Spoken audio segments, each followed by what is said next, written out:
नमस्कार दोस्तों, मेरा नाम सुखविंदर है और मैं पेशे से एक ट्रक ड्राइवर हूं। लेकिन जो मैं आज आपको बताने जा रहा हूं, वो सिर्फ एक कहानी नहीं बल्कि मेरी जिंदगी का वो डरावना सच है जिसे याद करते ही आज भी मेरी रूह कांप उठती है। यह घटना उस समय की है जब पूरे देश में नोटबंदी का दौर चल रहा था। हर तरफ अफरा तफरी थी। छोटे पैसों की किल्लत ने आम लोगों के साथ साथ हम ट्रक ड्राइवरों की जिंदगी भी मुश्किल बना दी थी, क्योंकि रास्ते में चाय पीना हो या खाना खाना, हर चीज के लिए छुट्टे पैसे चाहिए होते थे। और हमारे पास अक्सर बड़े नोट ही होते थे जो अब बेकार हो चुके थे। उन दिनों में पंजाब से दिल्ली तक चावल की ढुलाई करता था और उसी सिलसिले में एक रात करीब 5 बजे मैं अपना ट्रक लेकर निकला। धीरे धीरे समय बीतता गया और जब रात के करीब 11 बजे मैंने मोबाइल में समय देखा तो महसूस हुआ कि शरीर थक चुका है। आंखों में नींद और पेट में भूख दोनों साथ साथ दस्तक दे रहे थे। तभी मुझे हाईवे किनारे एक ढाबा दिखाई दिया और मैंने राहत की सांस लेते हुए ट्रक वहीं रोक दिया। जैसे ही मैं नीचे उतरा, पास में खड़े एक दूसरे ट्रक से किसी ने मुझे आवाज दी। मैंने मुड़कर देखा तो एक आदमी अपने केबिन में बैठा मुझे बुला रहा था। उसका चेहरा हल्की रोशनी में साफ नहीं दिख रहा था, लेकिन उसकी आवाज में अजीब सा अपनापन था। मैं उसके पास गया तो उसने मुझसे कहा कि ढाबे पर मत जाओ, मेरे पास घर से लाया हुआ खाना है, हम दोनों मिलकर खा लेंगे। पहले तो मुझे उसकी बात अजीब लगी और मैंने मना भी किया, लेकिन जब उसने बार बार जिद की और मैं यह सोचने लगा कि मेरे पास छुट्टे पैसे भी नहीं हैं, तो आखिरकार मैंने हामी भर दी। मैं उसके ट्रक के केबिन में चढ़ा और जैसे ही अंदर पहुंचा, वहां की खुशबू ने मुझे हैरान कर दिया।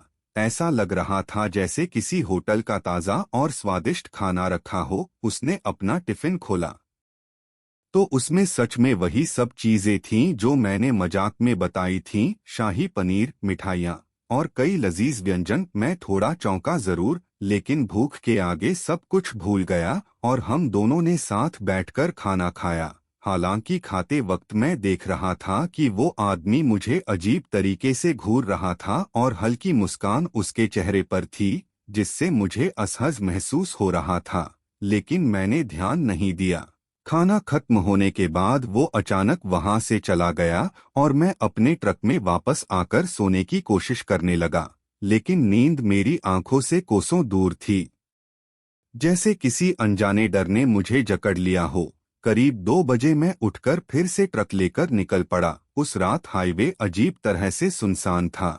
न कोई गाड़ी, न कोई आवाज, बस अंधेरा और मेरी ट्रक की हेडलाइट। कुछ दूर जाने के बाद मुझे रास्ते में बैरिकेड्स दिखाई दिए और एक बोर्ड लगा था कि आगे सड़क बंद है। बगल में एक संकरा रास्ता दिखाया गया था। मैंने मजबूरी में उसी रास्ते पर ट्रक मोड़ लिया। वह रास्ता बेहद सुनसान और डरावना था। चारों तरफ घना जंगल, अंधेरा और सन्नाटा। तभी एक मोड़ पर मुझे वही ट्रक खड़ा दिखाई दिया जो ढाबे पर मिला था। मेरा दिल जोर जोर से धड़कने लगा। मैंने ट्रक रोका और सोचा कि शायद उसे मदद की जरूरत हो। मैं टॉर्च लेकर नीचे उतरा और उसके पास गया। वह ड्राइवर कैबिन में बैठा था। मैंने आवाज लगाई तो उसने मेरी तरफ देखा और मुस्कुराने लगा, एक ऐसी मुस्कान जिसमें कुछ डरावना छिपा था। उसने कहा कि टायर पंचर है और मदद चाहिए। मैंने इंसानियत के नाते मदद करने की हामी भर दी और उसके कहने पर औजार लेने के लिए केबिन में चढ़ गया। लेकिन जैसे ही मैंने अंदर कदम रखा, मेरी दुनिया ही बदल गई। जहां पहले साफ सुथरा और खुशबूदार केबिन था, अब वहां सड़ांध, खून और गंदगी का साम्राज्य था। हर तरफ खून के छींटे, मकड़ी के जाले और एक कोने में वही टिफिन पड़ा था। लेकिन उसमें अब स्वादिष्ट खाना नहीं बल्कि सड़े हुए मांस के टुकड़े, मरे हुए जानवर और इंसानी कलेजी जैसी चीजें भरी थीं। यह दृश्य देखकर मेरा दिमाग सुन्न हो गया। मुझे उल्टी होने लगी और जब मैंने उल्टी की तो उसमें भी वही सड़ा हुआ मांस निकला। तब मुझे एहसास हुआ कि मैंने क्या खा लिया है और मैं किस भयानक जाल में फंस चुका हूँ। डर के मारे मैं नीचे भागा, लेकिन तभी किसी ने मेरे पैर पकड़ लिए। मैंने नीचे देखा तो वही आदमी था। अब उसका चेहरा इंसान का नहीं बल्कि एक डरावने राक्षस का था। उसकी आंखें लाल और चेहरा विकृत हो चुका था। उसने मुझे जमीन पर गिरा दिया और मेरे सीने पर बैठकर मेरा गला दबाने लगा। मैं तड़पता रहा, सांसें रुकने लगीं। तभी उसने भयानक आवाज में कहा कि उसने मुझे जानबूझकर वह खाना खिलाया ताकि उसकी शैतानी ताकतें बढ़ सकें और अब वह मुझे मारकर मेरा खून पी जाएगा। मैं पूरी ताकत से संघर्ष कर रहा था, लेकिन उसकी ताकत के सामने मैं कमजोर पड़ रहा था। तभी अचानक किसी ने पीछे से उस राक्षस पर जोरदार वार किया। उसने मुझे छोड़ दिया और मैं हांफते हुए उठा। सामने एक बूढ़ा आदमी खड़ा था। उसकी आंखों में अजीब सा तेज था। उसने मुझे भागने को कहा। मैं तुरंत ट्रक में बैठा और इंजन स्टार्ट कर दिया। वह भी मेरे साथ आ गया और हम वहां से तेजी से निकल गए। कुछ देर बाद हम फिर से हाईवे पर पहुंच गए, जहां सब कुछ सामान्य था। गाड़ियां, रोशनी, लोग, जैसे कुछ हुआ ही न हो। मैंने राहत की सांस ली और उस बूढ़े आदमी से उसका नाम पूछने लगा, लेकिन उसने कुछ नहीं कहा, बस उतरकर एक दुकान की ओर चला गया। मैं उसका इंतजार करता रहा, लेकिन जब काफी देर तक वो वापस नहीं आया तो मैं खुद दुकान पर गया और दुकानदार से पूछा। उसने कहा कि वहां कोई बूढ़ा आदमी आया ही नहीं। यह सुनकर मेरी रूह कांप गई। मुझे समझ आ गया कि जिसने मेरी जान बचाई वो कोई आम इंसान नहीं था, शायद कोई दिव्य शक्ति या भगवान का रूप था। उस रात के बाद मेरी जिंदगी बदल गई। मैं आज भी ट्रक चलाता हूँ, लेकिन हर बार किसी अनजान रास्ते, अनजान इंसान या मुफ्त के खाने से डरता हूँ। उस रात के बाद मेरी जिंदगी जैसे दो हिस्सों में बंट गई थी। एक वो जो पहले था, जब मैं एक साधारण ट्रक ड्राइवर था, बेफिक्र, बेखौफ, रास्तों को अपना घर समझने वाला, और दूसरा वो जो उस खौफनाक मुठभेड़ के बाद शुरू हुआ, जहां हर अंधेरी सड़क, हर सुनसान मोड़ और हर अनजान चेहरा मुझे किसी अनदेखे खतरे की चेतावनी देता था। मैं किसी तरह दिल्ली पहुंचा, माल उतारा, पैसे लिए और बिना वक्त गवाए वापस पंजाब लौट आया। लेकिन अब सब कुछ बदल चुका था। मेरी आंखों के नीचे काले घेरे, चेहरे पर हमेशा डर की झलक और मन में एक ऐसा बोझ था जिसे मैं किसी से कह भी नहीं सकता था। कई रातों तक मुझे नींद नहीं आई। जैसे ही आंख लगती, वही डरावना चेहरा, वही खून से सना केबिन, वही सड़ी हुई बदबू मेरे सामने जिंदा हो उठती और मैं चीखते हुए उठ बैठता। मेरी माँ ने कई बार पूछा कि क्या बात है, लेकिन मैं हर बार टाल जाता, क्योंकि मुझे खुद समझ नहीं आ रहा था कि आखिर मेरे साथ हुआ क्या था। क्या वो सच था या कोई डरावना सपना? लेकिन एक बात तय थी, मेरे शरीर में कुछ बदल रहा था। कभी कभी अचानक मेरे मुंह में वही सड़े हुए मांस का स्वाद आने लगता, जैसे मैंने फिर से वही खाना खा लिया हो, और उस समय मुझे इतनी घिन और डर महसूस होता कि मैं खुद से नफरत करने लगता। एक दिन मैंने तय किया कि अब मैं इस रहस्य को ऐसे ही नहीं छोड़ सकता। मुझे सच जानना ही होगा, चाहे जो भी हो। मैंने अपने कुछ पुराने ट्रक ड्राइवर दोस्तों से बात की। पहले तो उन्होंने मेरी बातों को मजाक में लिया, लेकिन जब मैंने पूरी घटना विस्तार से सुनाई तो उनमें से एक बूढ़े ड्राइवर, जिसका नाम बलदेव था, अचानक चुप हो गया और उसकी आंखों में डर साफ दिखाई देने लगा। उसने धीमी आवाज में कहा कि जो मैंने देखा वो कोई आम भूत नहीं, बल्कि रास्ते का शिकारी है। एक ऐसी आत्मा जो सालों पहले इसी हाईवे पर मारी गई थी और अब भटकते हुए ड्राइवरों को अपना शिकार बनाती है।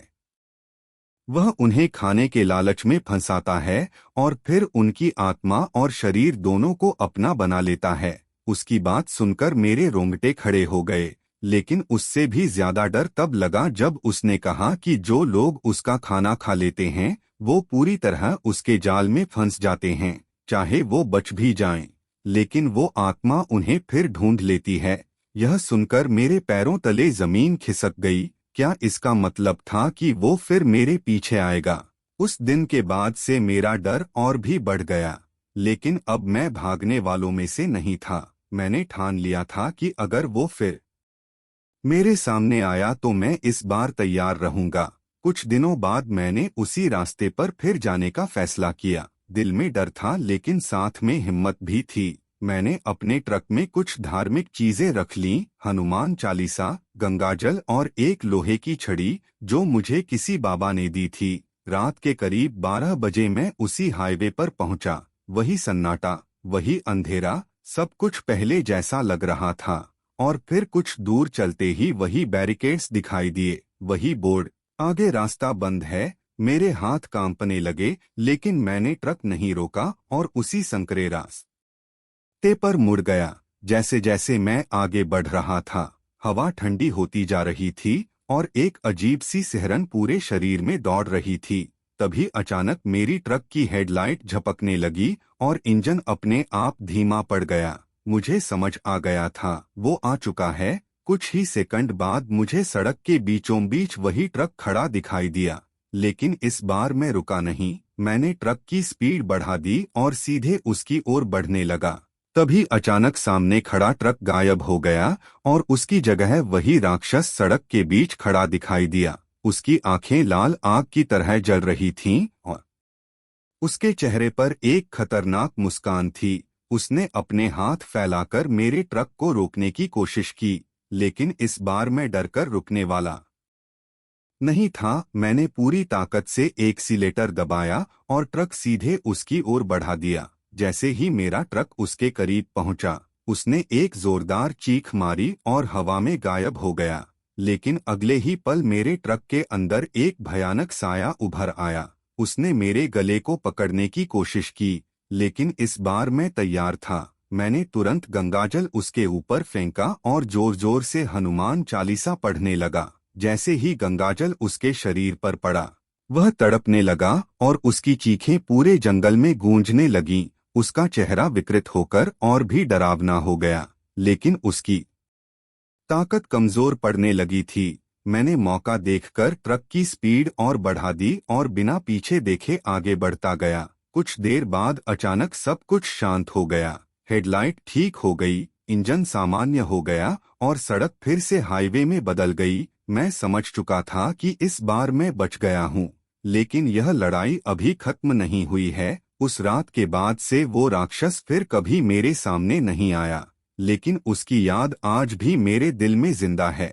और जब भी मैं किसी सुनसान रास्ते से गुजरता हूँ, तो मुझे लगता है कि कहीं न कहीं वो अब भी मौजूद है, किसी और मासूम ड्राइवर का इंतजार कर रहा है, उसे अपने जाल में फंसाने के लिए। और यही सोचकर मैं हर बार खुद को और दूसरों को एक ही सलाह देता हूँ, कभी भी किसी अनजान इंसान पर आंख बंद करके भरोसा मत करो, खासकर तब जब आप किसी सुनसान रास्ते पर अकेले हों, क्योंकि हर मुस्कुराता चेहरा इंसान नहीं होता।